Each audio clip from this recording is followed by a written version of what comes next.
অক্ষয় তৃতীয়া সম্পর্কে দুই একটি কথা আমরা জানাই। দেখুন, অক্ষয় মানে যার কোনো ক্ষয় নেই।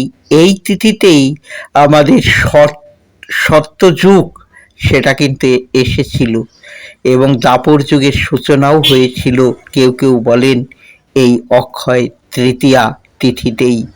আরও একবার জানাই, আমাদের পরশুরাম দশম অবতারের একজন, তারও আবির্ভাব তিথি এই অক্ষয় তৃতীয়ার দিন।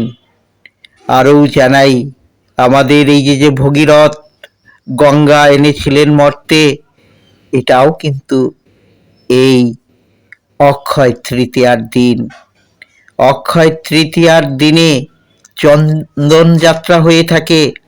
আমরা যে রথ যাত্রা দেখি পুরীর বিখ্যাত, সেটারও শুভ আরম্ভ হয় এই অক্ষয় তৃতীয়া তিথিতেই।